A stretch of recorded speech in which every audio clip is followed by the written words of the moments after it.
est-ce que tu conçois la cuisine aujourd'hui? Quand même, tu me disais que d'être dans sa cuisine, c'est pas forcément la finalité d'un chef aujourd'hui. L'important, c'est de rester créatif, en mouvement et de se redéfinir au fil des années, quoi. C'est-à-dire qu'aujourd'hui, l'homme que je suis ne sera pas le même homme dans 10 ans. J'espère que ma cuisine aura suivi l'homme. Donc, j'espère que je vais grandir et continuer à créer des choses. Ce qui m'intéresse, c'est la création. Et comment tu fais pour... quel est ton processus de création? Il n'y en a pas. Il n'y en a pas. La vie en général, un objet, une discussion, un moment, un oubli. C'est pas mal de choses qui font qu'on arrive à créer des plats.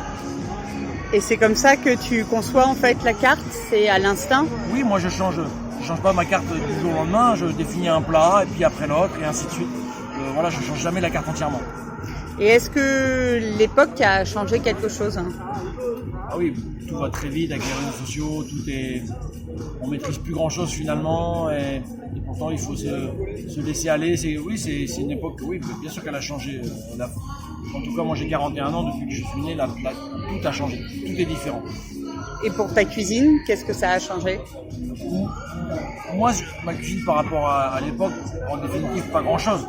J'ai juste suivi mon parcours et ma philosophie, je dirais mon idée, c'est-à-dire que peut-être que les portions ont un peu diminué, peut-être qu'on travaille plus le végétal, disons qu'on a un regard sur ce qui se passe et on est peut-être un peu, nous, chefs, un peu acteurs du changement qu'il faudra amorcer pour éventuellement continuer à aller dans le bon sens. Aujourd'hui, la direction n'est pas bonne, on est en train de prendre le mauvais virage, mais il est encore pas trop tard pour revenir sur le droit chemin.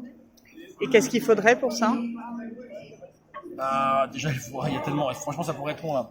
Mais déjà, je pense qu'il faudrait qu'on soit moins sur Terre, ou au moins maintenir ce qu'on est là. C'est-à-dire qu'on est 8 milliards, il y a 50 ans, on était 3 milliards.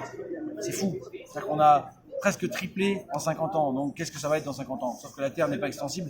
Et puis, au niveau production, on ne pourra pas alimenter tout le monde. Donc, il faut, à mon avis, on arrive déjà à modérer la croissance humaine, je dirais. Et ça va déjà être un premier palier. Évidemment, l'alimentation, le transport, voilà, le civisme. Le civisme, c'est quelque chose qu'on peut changer tout de suite.